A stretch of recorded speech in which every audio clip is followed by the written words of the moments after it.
Welcome to Progenesis Academy, session number 15. Today's topic is infertility journey, when to start infertility treatment or fertility treatment. It is my pleasure to welcome four well-renowned physicians and fertility specialists in the country. Dr. Serena Dovey, she's a fertility specialist at Kind Body. Dr. Spencer Richlin, he is a fertility specialist at Reproductive Medicine Associates of Connecticut. Dr. Ellen Wood, she is a fertility specialist at IVF MD, Florida. And we have with us Dr. Roohi Jeelani, IVF specialist at Vios Fertility Institute. Thank you so much for joining. Thank you. Thank you for having us. So as I said earlier, this is session number 15. So we had a lot of webinars in the past. Most of them were on COVID-19. Till recently, we started to think that we have probably talked a lot about COVID-19. We have to start moving the topic a little bit. But now that we are facing a second surge of COVID-19 in many states, including Florida, Texas, Arizona, and California, I would like to get your feedback on how do you see this impacting IVF treatment and patient care. And I'll start just from the top to the bottom, so in the same order. So I'll start with you, Dr. Richlin. So, how I see it is that our patients definitely want to become pregnant. And I feel like it's up to the centers, up to the doctors to, help them try and become pregnant. The bottom line is there's no vaccine that's obviously here right in front of us. And so our practice doesn't want to hold back our patients, but what we feel is we want to have a really safe environment for them to come and for us to help them become pregnant. So our practice, like all of your practices, distancing, no people in the waiting room. We're doing our masks, we're doing COVID testing before we do egg retrievals and embryo transfers. And we're basically supporting our patients and doing everything we can to make them, when they come to see us, have a perfect, safe, experience. So we're not holding people back. We're trying to give them a safe environment to get their dreams and try to get pregnant. So that's where we're at. Thank you so much. Dr. Wood? Yeah. Oh, sorry. No, sorry. Go ahead, Dr. Wood. Oh, okay, sorry. Yeah, so we've been approaching the situation very similarly. And in Florida, we instituted immediately. We never actually, shut down our services. We did go mainly virtual as far as the physician appointments, but we never shut down our services for IVF. We did consolidate our services, and so we kept one IVF lab open. We have 4, and we just tried to maintain things for patients who wanted to continue their treatments. We have now opened things back up, but our staff and our front desk staff, our nursing staff, our medical assistant staff, we're fully protected ourselves because, they're concerned that they're exposed to the public, and then we're trying to, again, keep the public safe. So, our waiting room nearly holds 25. We only have 3 people in it at a time. All of our patients are waiting in the cars to come in to do their procedures. We're not allowing spouses in, unfortunately, but, with FaceTime now, it's, they still get the same type of experience, even though they're not in the room. So we're clearly trying to continue our services because we have patients and they want babies.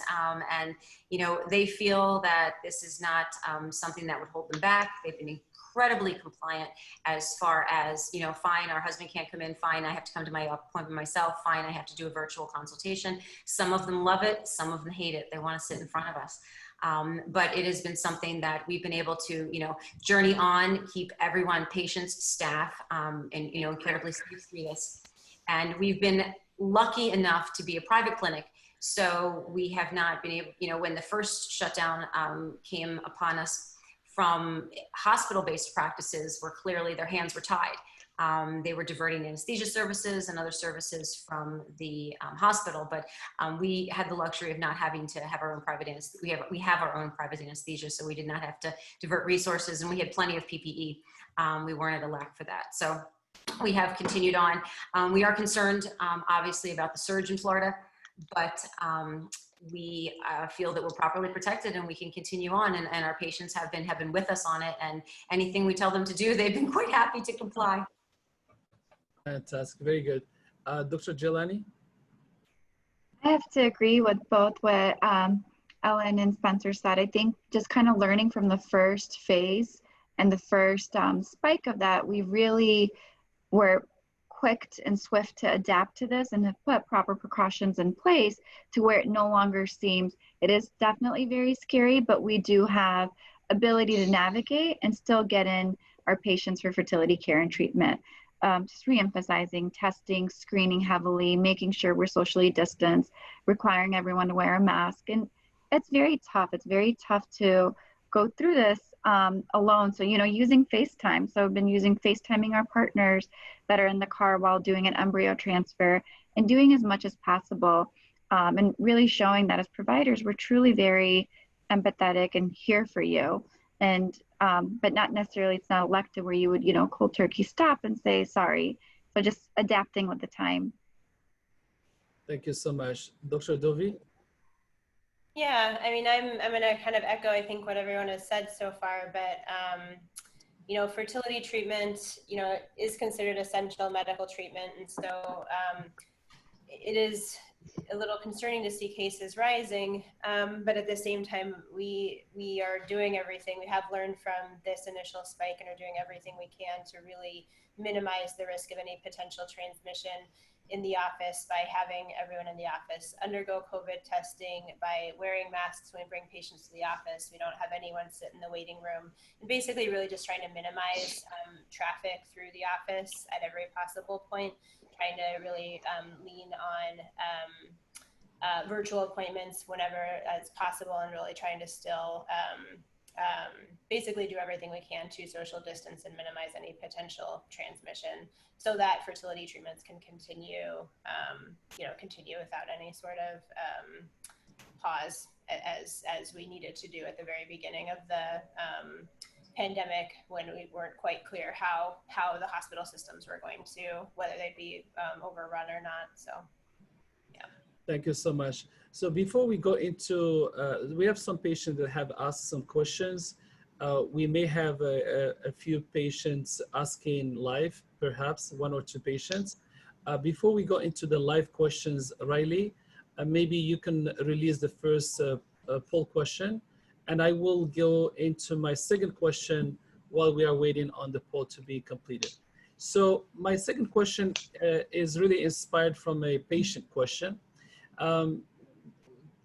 What do we know so far on COVID-19 impacts on pregnancy that we did not know 2 months or 3 months you know, ago? And for example, the lateral transfer risk and the risk on pregnant women. And I will start with the same order. So, you know, in general, studies are still out there. We're still learning, as we know, day by day. But in general, the concept is that if our patients become pregnant and they get COVID, we don't think that there's transmission of COVID to their babies in utero or during labor and delivery. So that's one issue. The other issue is that if our patients are pregnant and they get COVID, we're thinking from the data we have that they won't decompensate more than if they weren't pregnant. And we don't think that there's COVID in egg or sperm. So, you know, these issues are, you know, more to know as more studies come out. But I think, you know, with safe distancing, I think our patients are going to be fine. And I hope that COVID's acting kind of like the general flu and won't affect babies. Now, obviously, if babies are breastfeeding and the mom has COVID, breathing on their baby, a different story. But I think in utero and in delivery, I think they should be okay. But again, we're learning more day by day. Thank you so much. Dr. Wood? Yeah, I think I completely agree. Now, what I've found interesting is that, again, as I said, my ex-husband is an OBGYN. So currently at the hospital, they're testing everybody. Okay, so they hadn't been doing that before. So he's had one sick COVID patient, very sick, respiratory sick. He ended up sectioning her. And now they're, you know, the other day he said to me, he goes, we have 5 COVID patients on the labor floor. And I'm like, well, are they sick? And he's like, no, they're just in labor. Like they didn't come in for COVID. They just tested positive for COVID. Like they didn't come in for that. So, I mean, it's interesting now with this, you know, additional testing of everybody, you know, you're finding these, you know, patients who really they don't know they have it, but they're in labor. So therefore it's leading to, you know, precautions. I mean, you just treat everybody like they have it. With this additional testing, but they have not found, you know, any issues with increased sickness as far as, you know, labor and delivery and their C-sections. If they come in sick, yeah, they've been sick. But, you know, these, you know, incidental findings, the babies and the moms have seemed to be fine. Thank you so much. Dr. Jeelani? I definitely echo that. It's very unknown at this point, and it goes back and forth, right? When we first saw it, we're like, oh no, we don't know, is there maternal to fetal transmission? Then there was those 2 case reports that said, well, maybe, and then they retracted saying, well, there's also no proper PPE. But so far what we know is that there's no maternal to fetal transmission, and getting pregnant, whether it be naturally or via fertility, holds no increased risk. Now, coming to see a fertility doctor is very similar to going out. So keep those precautions in place. Wear a mask, sanitize, and you won't. So the CDC initially had pregnancy, remember guys, as a high risk category. So we were at first, we're like, oh, well, are you going to get sicker? But like Dr. Wood said, if you're sick, you're sick, but it's not, there's really no, if you get COVID, you're sicker. We don't really know a lot about it. So just be very proactive, but I don't think we're at a point where we say, don't get pregnant because of COVID, whether it be naturally or through fertility. Thank you so much. Dr. Dovey?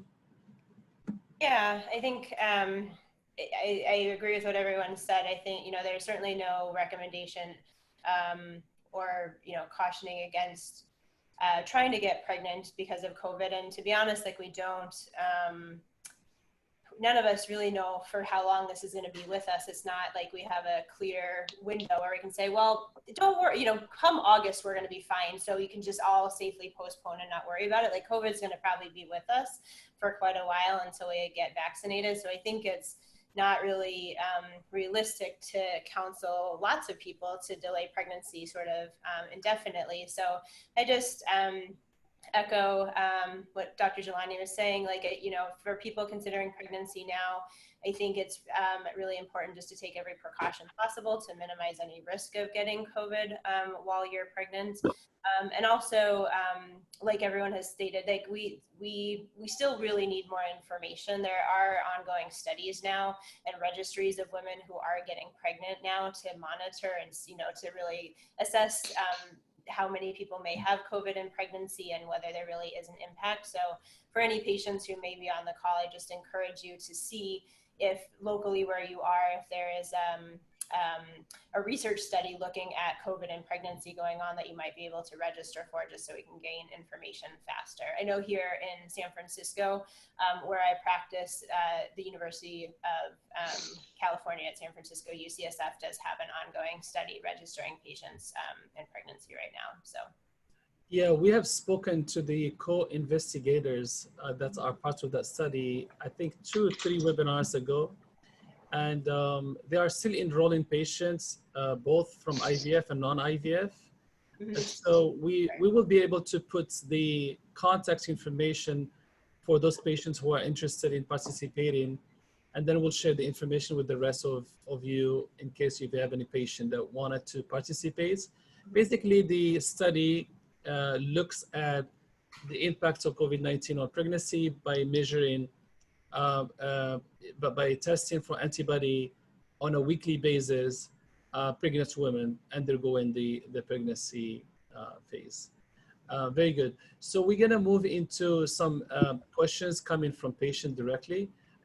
Mia, if you can read a couple of questions, and then we can just run them through the panel and see who is willing to give us some opinions about that. Okay, I'll read the first question. So the first question here is from an anonymous patient. She said, my husband and I are wondering when they should start fertility treatment again. They just had a baby a month ago. However, she is 37, her husband is 38. So they're wondering how much time should they wait for her body to recover before and without jeopardizing her maturing eggs. Dr. Richlin? Yeah. So I think part of that just depends upon how she delivered. So if she had a cesarean section or a vaginal delivery, obviously if she had a cesarean section, she needs time for that incision to heal before she can try again. If she had a vaginal delivery, she could obviously get pregnant sooner. Part of it's going to depend upon, if she's breastfeeding or not. But the bottom line that I think all the panelists would say is, you're 37, be proactive. Don't let so much time get away. Be in touch with your doctor. You're probably going to wait 6 months to kind of bond with your baby and get all that going.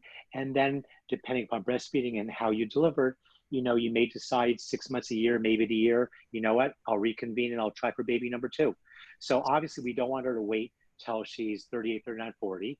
But I think a good move is to talk to her physician and get a timeline and a game plan ready so she doesn't let too much time go by and she's really proactive and takes care of her eggs. So talk to your doctor and be proactive. Thank you. Any other opinion in the panel? Come across that every day. As far as, I just had a patient today who conceived she's 40 and a half. And, what about a second baby? And I'm like, well, it depends on how you deliver. But I just said, be proactive. She said, I had fertility issues, this time, but I want a baby number 2. You just have to, be proactive. And we talked about, again, when you can get pregnant, after what type of delivery and whether you're breastfeeding and things like that. So it's more about just being proactive and, not showing up at 44 and you're saying, well, you helped me when, 3 years ago. Very good. Dr. Jeelani? I have to agree. I think it's also a very common misconception that because you've successfully gotten pregnant earlier, that secondary infertility is very uncommon. So I always iterate and reiterate to my patients that age is the most predictive factor and kind of dictates a lot of this. So it doesn't hurt, and early is never too early, just to at least get tested and preserve your fertility, and then use them. And kind of going back to what Dr. Spencer said, that you may necessarily not have to get pregnant right away, but being proactive and looking at your current fertility state, whether you're breastfeeding or not, and kind of putting that timeline in place, and management of expectations is so important when it comes to this. Fantastic. Dr. Dovey? Yeah, I'll kind of echo what everyone has said. I think, I think ideally it is nice to be able to wait about 6 months to allow breastfeeding. It is certainly a very good idea to regroup with your physician sooner than that, just to look to do some testing. I think there's different parameters that play into it in terms of what ovarian reserve testing was before, how you conceived. It's one thing I like to talk to patients about is always kind of planning up front for how many kids they'd like to have, so that if you need fertility treatment and ultimately undergo IVF, sometimes it's nice to try to have embryos frozen so that if you're definitely planning on number 2, you don't have to feel quite the time pressure of your eggs getting older with you if you already have frozen some embryos that you are planning to use for baby number 2 before you get pregnant with number 1. So it depends. It's really kind of on what the specific situation is, but I definitely would recommend regrouping with your physician to start looking at that. So. Thank you so much. I think we have a patient trying to ask live. Riley, are you there? Yes. Hi, Libra. Are you ready to ask your question? I'm ready. Very good. I'm ready. Go ahead, Libra. Hi, how is everyone doing? Good, thank you. Okay, good. I didn't get to ask my question last time I was on this thing, but I really love listening to all of the doctors and everything they have to say. Everyone seems so sincere. My journey with IVF started about 1.5 years ago. My main concern is I don't know when's a good time to decide you want to go to another place once you feel like, because once you do everything with that place, even though you feel like they're not giving you the best treatment or you feel like things could be better, you have concerns about going somewhere else because you have to start all over again and feel the same things that maybe you felt before with the other people who may know you. You know, you may have a rapport with them, but it's just not the outcome that you wanted. And the clinic that I was recently at, I went through 3 IVF cycles. And the first cycle, the egg stopped maturing at 5 months. I got it implanted and everything. And when I went back to check for the heartbeat, it stopped growing at 5 weeks. So that was devastating because I had to do a self-miscarriage. And then when I started my next cycle, I felt like when I finally got over that, I felt like I got a lot of eggs. You know what I mean? I was going and I felt like I had a good chance because my eggs were of a great size. And, you know, they were like 17 and 14 and diameters were great. And we were like, okay, let's go. But the doctor that I was with at that time at that clinic was so busy.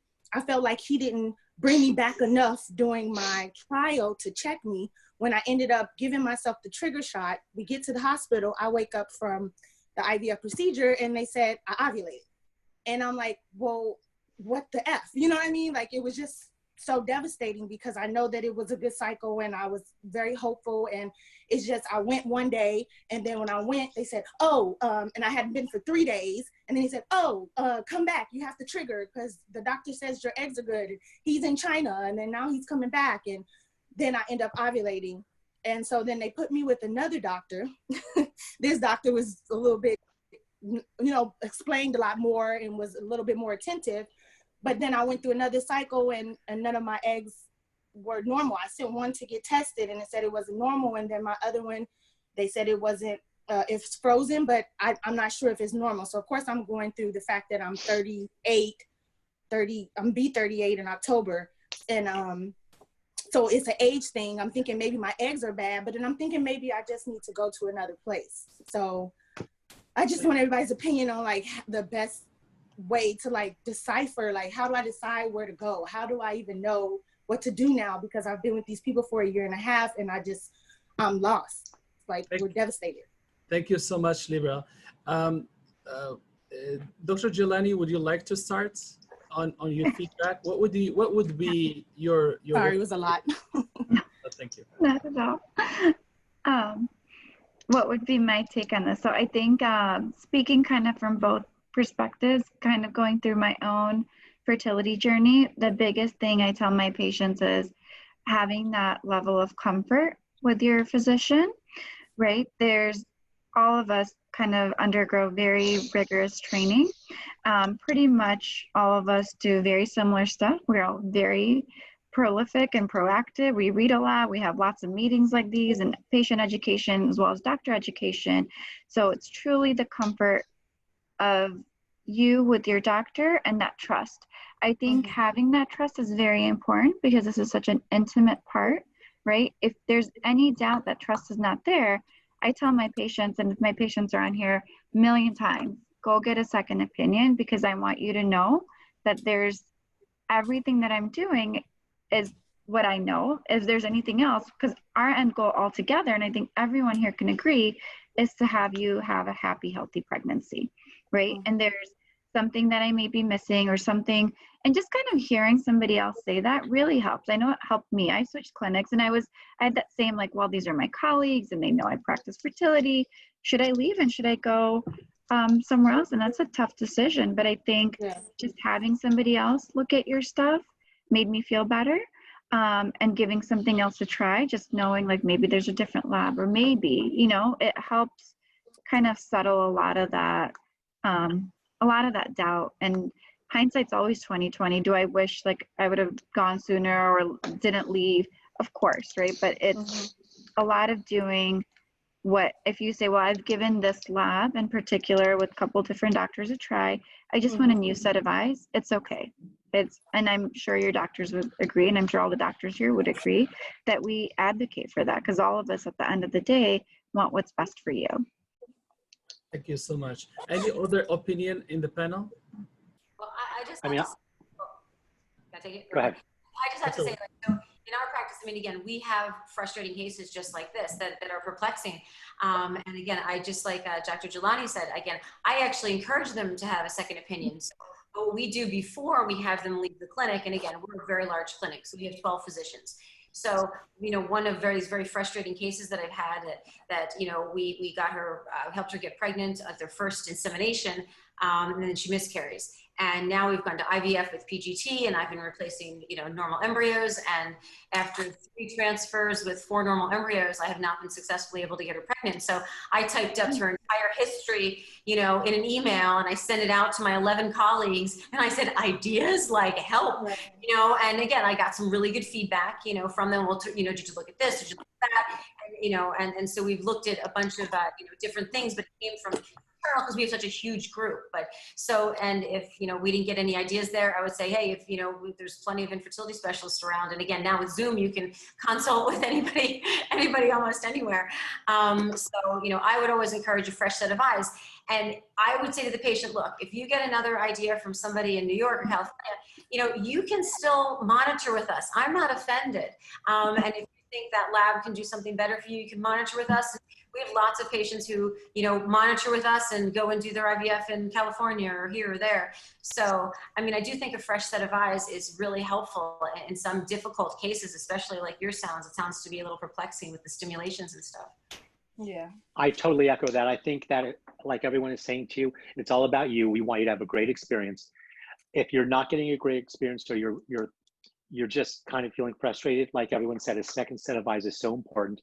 You know, take all your records, go meet with someone, go Zoom with them, and you know, see if they have anything else to say or anything else to add. It's all about you in the end to get you pregnant. Maybe a different stimulation, a different lab, a different vibe from a doctor. You may have a different connection, but at the end of the day, it's all about you.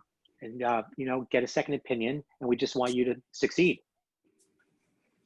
Fantastic. And just to remind you guys, she is only 38.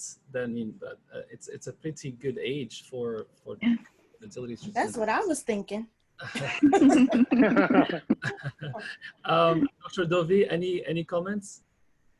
No, I mean, I agree with what everyone has said. I think, you know, I don't think any physician's ever going to be, you know, upset if you want to go get a second opinion. And I don't think, from, you know, to your point of worrying about kind of wasting time or having to reestablish all over again, I think if you, you know, just make it you can always just make an appointment to get another opinion. And if you have all your records ahead of time, whoever you sit down with should be able to really take a look at everything, and just in that time frame, let you know if there's anything different they'd recommend or anything more that they, you know, think that they could do. I mean, a lot of us all see second opinions on a regular basis, and a lot of times, you know, I may look at someone's record and say, gosh, I feel like they've done everything I would have done. But sometimes just knowing, you know, having someone else take a look at it, like a second set of eyes, like we've all said, I think is really helpful. And then you can kind of feel, you know, get a sense of whether you want to stay with your current practice or not. But I think you'll just feel more reassured either way, about, you know, about your decision. So, and I think if you've done a lot of testing and it's all pretty up to date, I don't think you'd necessarily have to redo everything.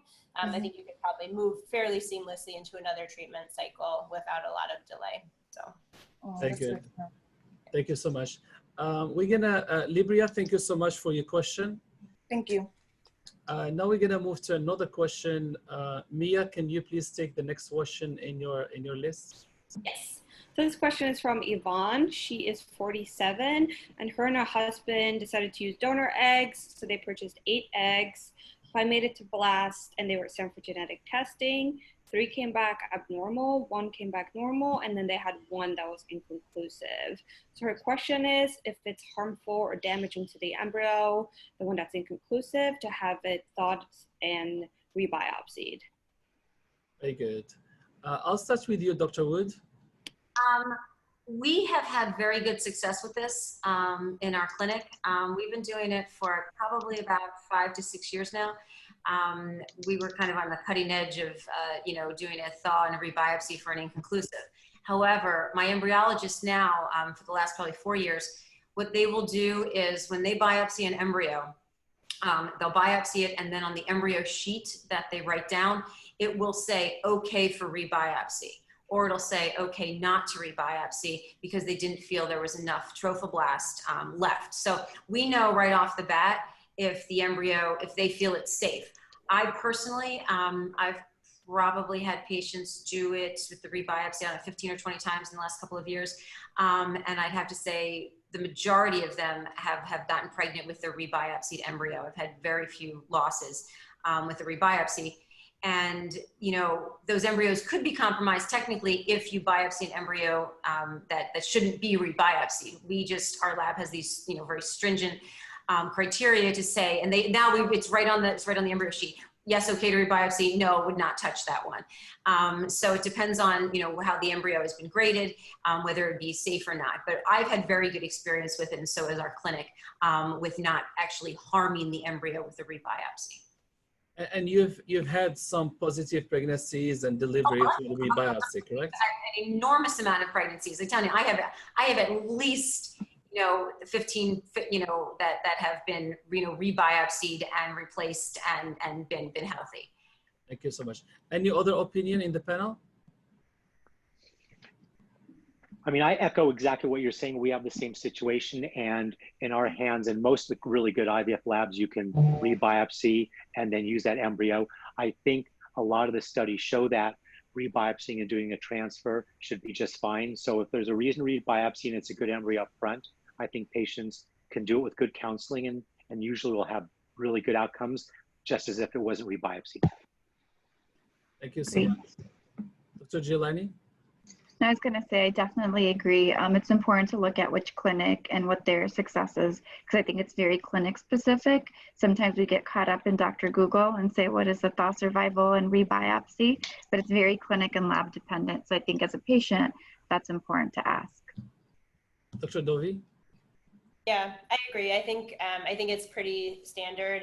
Probably most practices have had situations where they've had non-diagnostic biopsy results and have thawed and rebiopsied. And we do something similar where our embryology team basically will let us know at the initial biopsy for the initial PGT whether they feel an embryo could be rebiopsied if necessary. So if the embryo has good morphologic characteristics, is not a poor quality embryo to begin with, generally it is pretty safe to thaw and rebiopsy it. And I've had definitely patients get pregnant with rebiopsied embryos as well. So definitely consult with your embryology team. I think your physician will definitely consult with them, but unless the embryo quality is very poor to begin with, I think it should be fine to rebiopsy it. So. Thank you so much.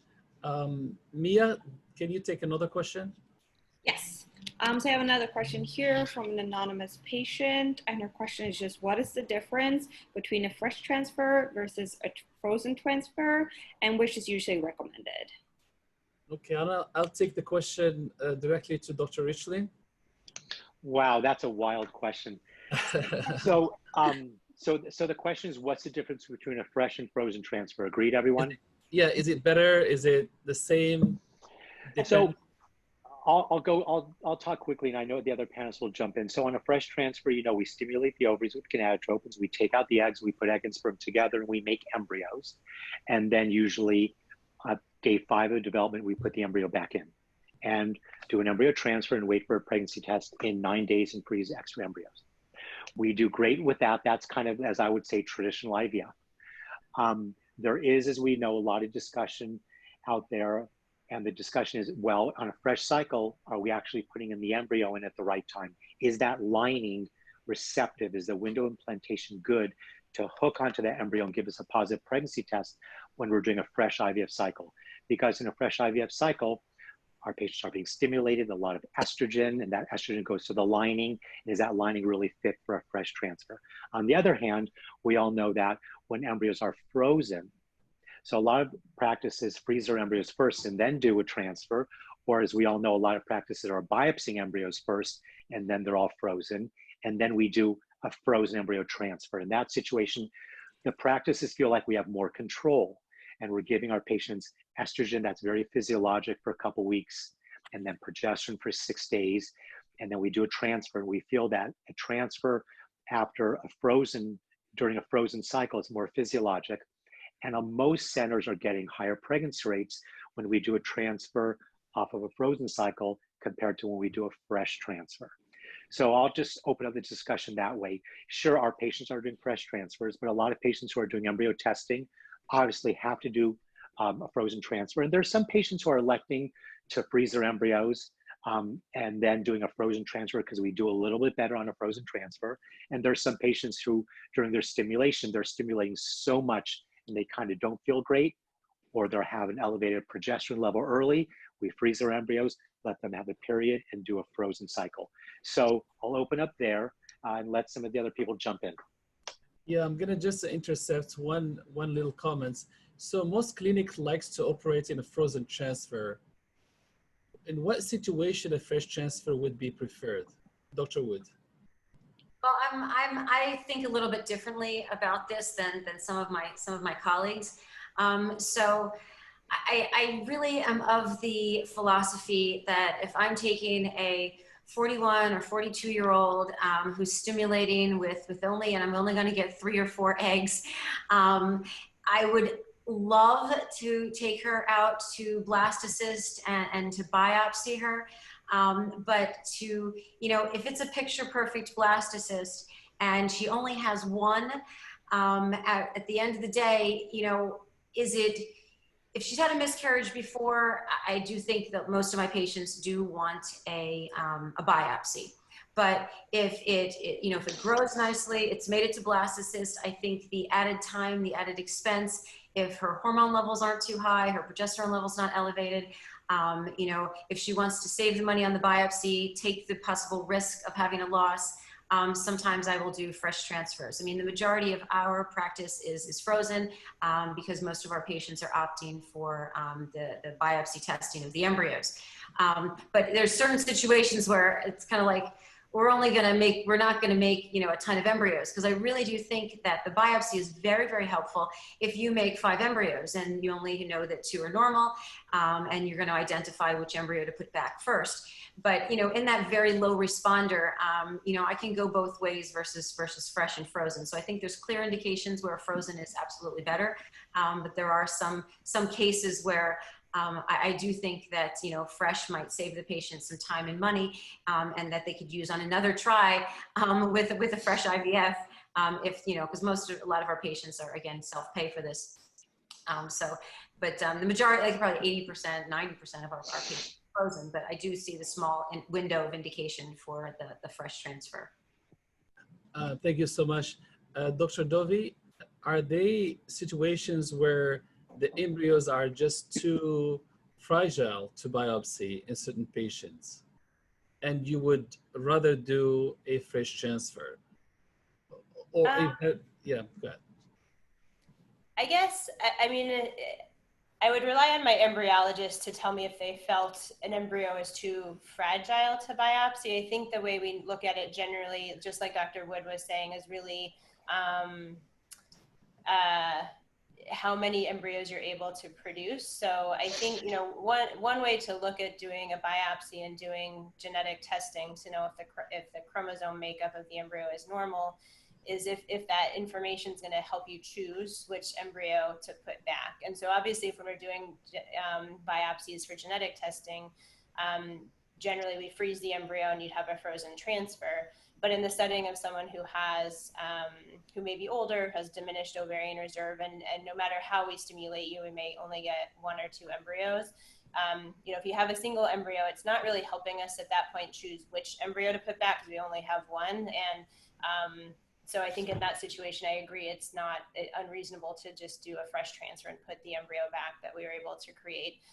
Most practices do have parameters that they look at to determine, for someone who either wasn't planning to do genetic testing and is open to having a fresh transfer. Generally, we will look at what the peak estrogen level is, what the progesterone level is at the time of transfer, so we have a better sense of whether the uterine cavity would be receptive or may be post-receptive, and a fresh transfer may not be optimal. So, thank you so much. Dr. Jeelani, how do you decide what patients is more suitable for fresh transfer? So I'm going to echo what Dr. Richlin had said earlier. I think when it's usually patients who have either previously failed to make it to blastocyst, and when I'm counseling them with fresh versus frozen, it's under the presumption that they're going to have a difficult time to make it to that fresh transfer. In general, kind of echoing what Dr. Richlin and Debbie said, that frozen transfers have a slightly higher success rate. So if I'm offering a fresh, it's because I don't think it's suitable to make it to freeze or biopsy. I also do think, or I'm blessed in the fact that I practice in a state that's mandated for fertility coverage. So going back to what Dr. Wood was saying, when you have DOR and only that one embryo, I prefer, and those patients in particular, because when they do get pregnant, they miscarry, it takes a lot of my time, right? It's kind of racing against time. So if you're 42 and I put transfer aneuploid, or if you miscarry, then I lose that amount of time. So in those patients in particular, I prefer to do frozen. And because it's a mandated state, it typically covers about 4 cycles. So we prefer to do as many cycles, either PGT along the way, because most insurances also in Illinois are starting to cover PGT, or batch and PGT if financial constraints are in place. But apt to do a freeze-all. We'll do a fresh when it's, I call it my Hail Mary, when I can't make it to my freeze. So I rely heavily, like Serena said, on my embryologist to tell me if it's not suitable to freeze. And if it's not suitable, then I counsel them that the chance of success is a little bit lower. And let's see, you know, what Mother Nature can do. Very good. Thank you so much. Mia, can you get us the second question, another question? Yeah. So this question is from Elena. She is 47 years old. She started IVF 2 years ago and have done 2 rounds, but her ovaries does not seem to be reacted to the proposed stimulation protocol. She did get details for her protocol. She said it's birth control and estradiol, Clomid 100 milligrams 5 days, Ganol F 150 units 2 times per day, and low dose HCG 20 units. And her question is, what are our other chances to get pregnant and have a baby? Okay, so I'm gonna start this time with Dr. Dovey. So she's done 2 cycles with her own eggs. Is that the situation? Yeah. Okay. And I mean, I think, you know, it kind of, it depends. I guess I would probably want to have a little bit more information about how the retrieval went, if you retrieved eggs, if, you know, and how the embryos looked to kind of give you the best information. But if you're thinking about, I guess, alternative options to kind of optimize the chance for having a healthy pregnancy, you know, at 47, the reality is that egg quality is and numbers kind of declined a fair amount, and so the odds of being able to create a euploid or chromosomally normal embryo are low. And so if you're looking, if you're interested in what fertility options may give you the best chance for a healthy pregnancy, you know, considering through an egg donor would give a substantially better chance for a healthy pregnancy compared to another IVF cycle with your own eggs. Thank you so much. Dr. Richlin, what's your recommendation in this case?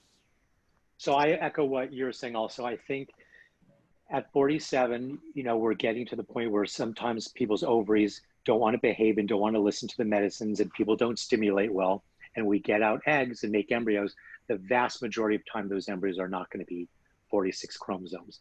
I think after doing a couple cycles, most people will see how they do, and it becomes clear that they're not responding well and they're not making a lot of eggs, even if they switch centers or switch doctors. Kind of at the end of the day, people stimulate the same no matter kind of what the protocol is. So echoing, I think the best move is, if you really want to be successful, really want to up your chances, moving to a donor egg situation would give you an outcome that's incredible and allow you to potentially deliver and move on with your life and have a great pregnancy. So I echo potentially moving to a donor egg situation. Thank you so much. Any other opinion? Very good. So we're gonna go to one live question that was asked on the chat. Miriam, if you can give us that question. Meanwhile, Riley, you can give us the poll results. You can release the poll so we can look at it afterwards. Thank you so much. So we've received a question from an anonymous attendee saying that his wife and him are not as far along in the process as some of the other individuals who have asked questions. They said that they have been trying to conceive for the past 9 months, but have not had any success. They're both 33 years old. And they ask, would you recommend taking the first step of seeking fertility treatment? And I will take any, any speaker on the panel, any panelist who would like to answer. I can start. I always say it's never too early to seek treatment. So if you're on here and you're 9 months in and you're wondering, is there something going on? It doesn't hurt. It doesn't hurt to get a fertility checkup. And I'm sure all clinics here do what we call it our Bios pulse, to check the pulse of your fertility. And I'm sure there's a name to kind of just figure out what the semen analysis looks like, what your wife's ovarian reserve looks like. And if everything looks okay, then you continue trying till you hit that 12-month mark, or you can start saying, well, what does that mean? And if you see any abnormalities, then you're quicker to get in. But I really think just being proactive and being your own advocate is really important. And it's especially if it's kind of consuming your mind space, right? Doesn't hurt. Thank you so much. Any other opinion, Dr. Dovey? I agree. Again, as far as you don't have to do treatment.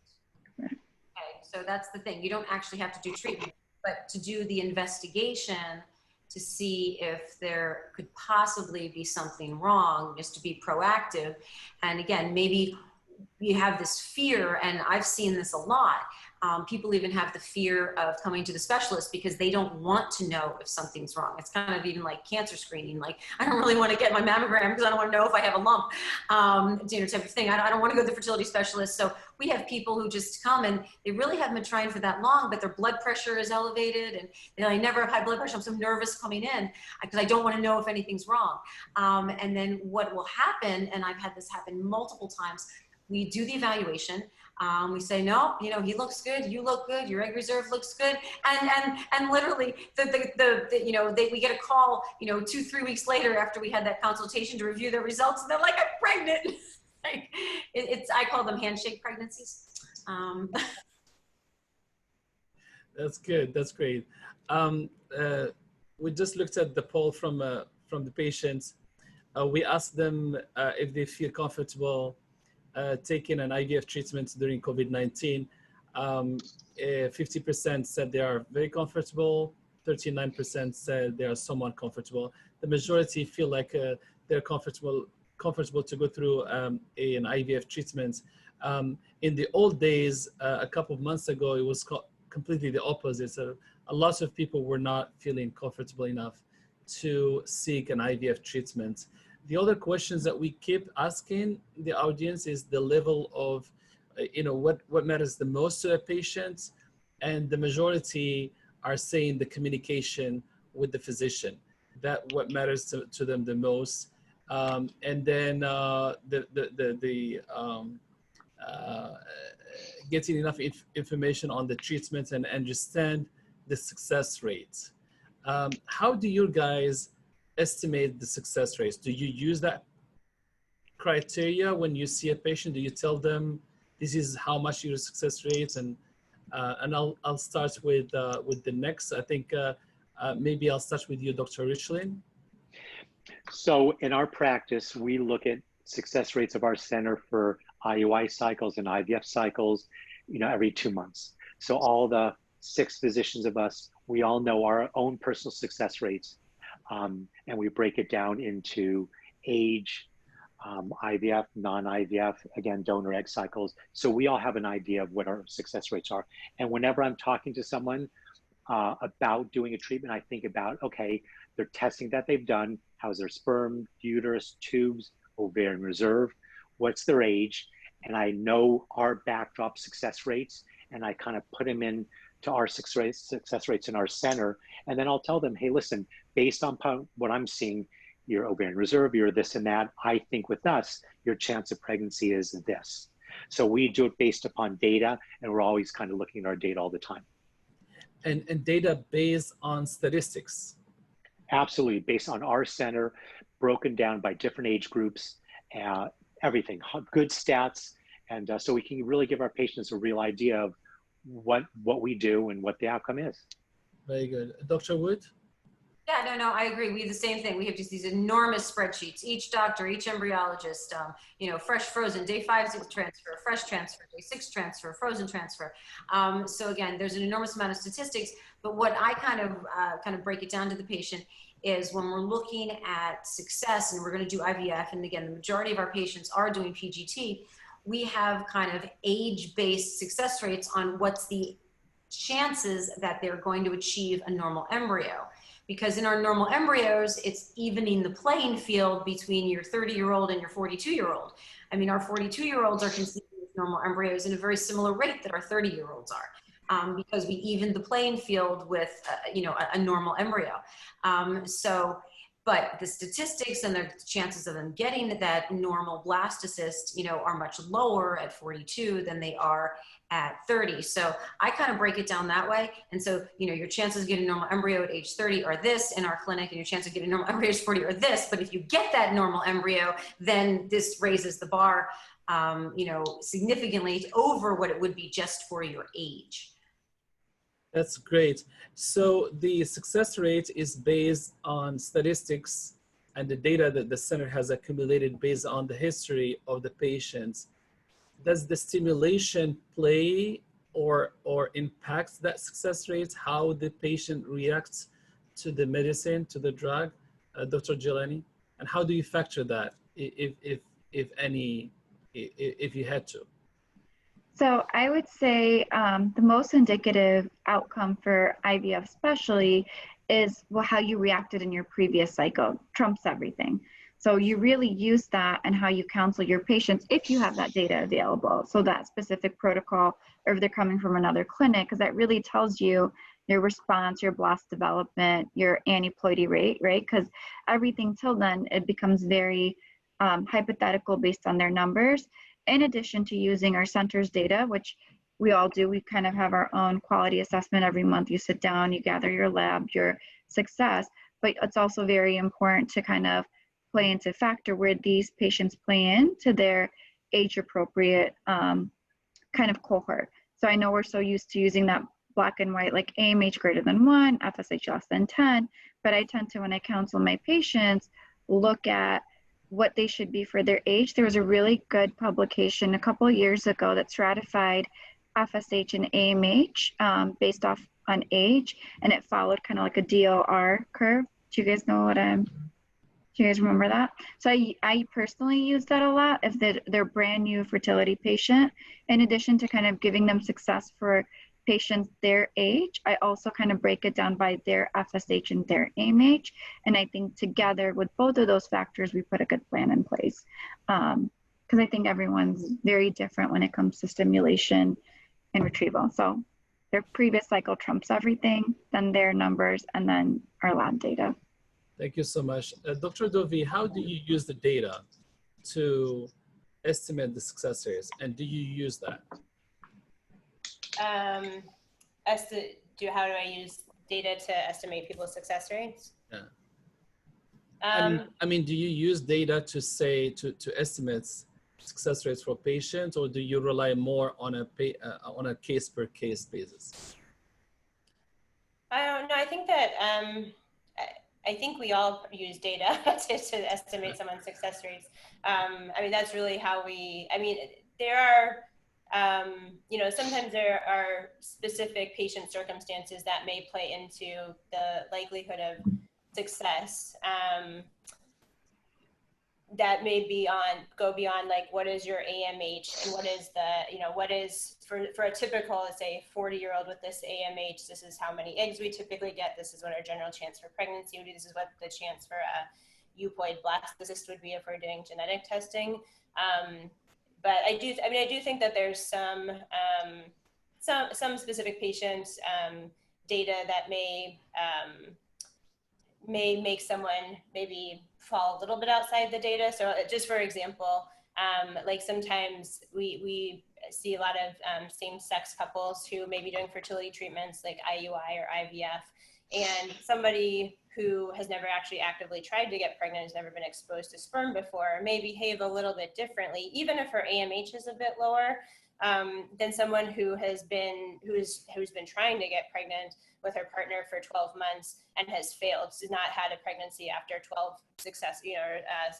cycles of sperm exposure. So I think that there is a realm for patient-specific counseling about their specific situation where they may not fall into a completely perfect umbrella of, I'm an infertility patient, I've been trying X number of years, this is how old I am, and this is what my AMH is. But yes, in general, these are the parameters that we're looking at when we counsel people about their chance for success with fertility treatments. So thank you so much. Thank you. Yeah. We have one more question from a patient, and I think after that question, I'm going to go into the wrapping up the meeting as we get closer to the end. Mia, can you give us the last question? Yes. Let me find here. So this question is from Elva, and she's just wondering if you can transfer 2 embryos at the same time, and if the 2 embryos are from different sperm donors, will they exclude each other? Okay, so 2 embryos coming from 2 sperm donors transferring simultaneously, is that a good idea? And would that create any incompatibility? Dr. Richlin? So in general, putting in 2 embryos from 2 different sperm donors does not cause any incompatibility issues at all. So it's as if you're putting in 2 embryos in someone. I have 2 quick comments about that. Number one, in a perfect world, you'd really want to put in 1 embryo, because what we're really trying to do is put in 1 embryo and get 1 healthy pregnancy. We know that putting in 2 embryos increases our patient's chance of a multiple pregnancy, diabetes, hypertension, and cesarean section. So we really want to put in 1. The other interesting thing is if you put in embryos from 2 different sperm donors, you really don't know what's what. So when the one baby's born or both's born, where is it from? So I think the centers, and all centers have our different rules and kind of things they want for their patients to get an understanding of where the gametes were from. Some centers may be comfortable doing that, some may not. But in general, they will not compete against each other. They should both be fine. And but again, twin rate could be high. Thank you so much. Dr. Wood? Well, yes, we are currently, since January of 2019, discouraging putting in 2 embryos. And so we're mainly single embryo transfer, and I would have to say at least 85+% of our patients, except in special cases. But in the past, I have put in an embryo from a husband and an embryo from a donor, but per patient request. I have cases where we've had one, it was a same-sex male couple that wanted their surrogate to carry an embryo from each of them. And again, twins did, occur in these cases, which is currently not our ideal outcome, but there was no issues with the sperm being different in the embryos. Thank you so much. Dr. Jeelani? I definitely have to agree. We do a lot of surrogacy same-sex male couples, so you often see it in that we're 2 different sperm sources with 1 egg source. And like Dr. Wood said, you do see a high twinning rate, but not incompatibility. Not recommended, but there's always exceptions to the rule with appropriate counseling. Very good. Dr. Dovey? Yeah, I'll echo what everyone says. I think, generally, I also really support single embryo transfer, do so in the vast majority of cases, just because we know twin pregnancies are at a higher risk for multiple different types of complications, both for mom and for the babies. So ideally, we really want 1 baby whenever we can achieve that. In terms of putting in 2 embryos from different sperm sources, I think, I think like Dr. Richlin said, I think each center probably has their own specific policy about that. I know, we probably would have a patient like that meet with a psychologist just to kind of talk about the ethical issues about not, if you put in 2 and you only have 1, or really even if you have both, just kind of what some of the psychological issues without knowing the specific paternity, without doing paternity testing later may be. And basically, get some evaluation about the psychology behind that before making a decision. So, thank you so much. Well, we are coming to the end of the webinar. I would like to give you guys an opportunity to talk about your practice and tell us what you do for your patients. And I will start with the same order. So I'm Dr. Richlin. Our practice is in Connecticut. We're a private practice and we take care of everyone. We have an open door policy. We have 5 incredibly board certified physicians. We have a great staff. We really want a welcoming environment for our patients to come and everyone to be taken care of, you know, with love and equally. And our feeling is, and my feeling about taking care of patients is, what would I want to do for my own wife is what I want to do for you.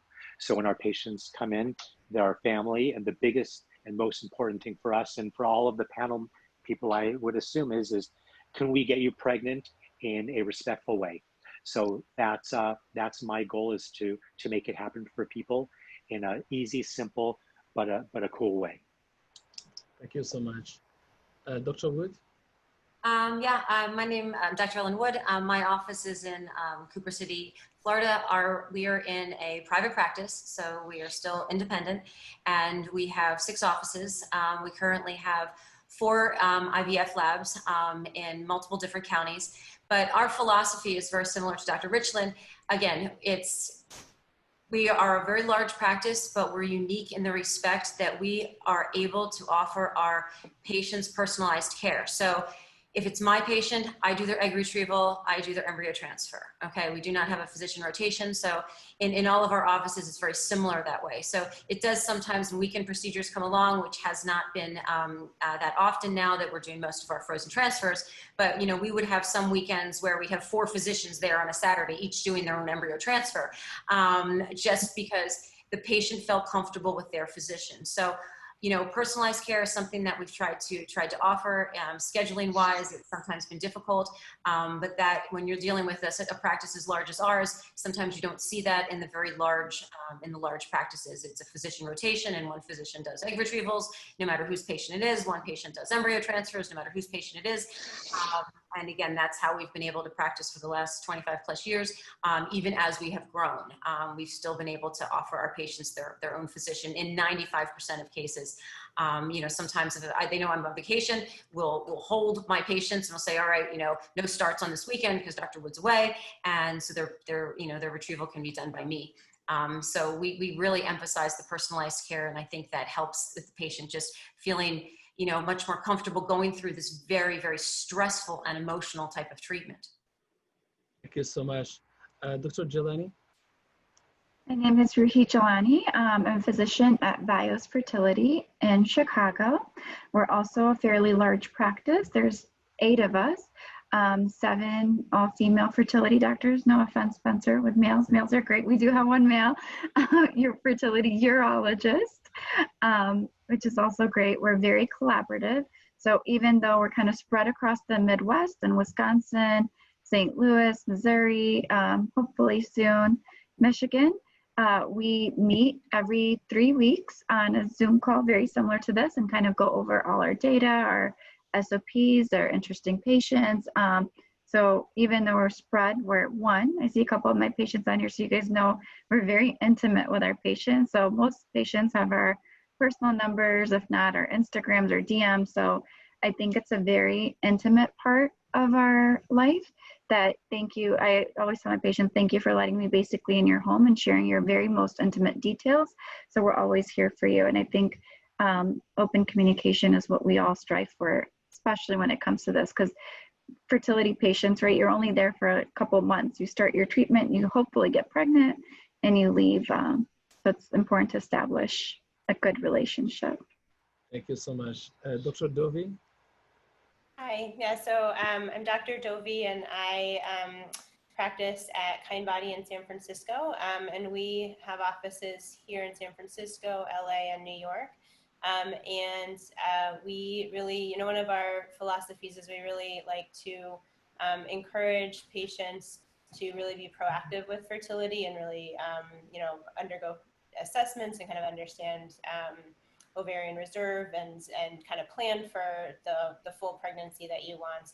I think somebody mentioned it earlier, but you know, a lot of women plan for the first pregnancy they want, but may not necessarily plan for the last pregnancy they want. And I've had a lot of patients over the years too who got pregnant at 37, 38, no problem, and then come to me when they're 39 or 40 and are very surprised that now they're having trouble. So I think that we really, one of our goals is really to educate women about their reproductive lifespan and their window, and to be proactive with decisions they make about family planning, and also really big into making the fertility care affordable. So all of our pricing really is tried to be structured to make it as accessible to everybody as possible.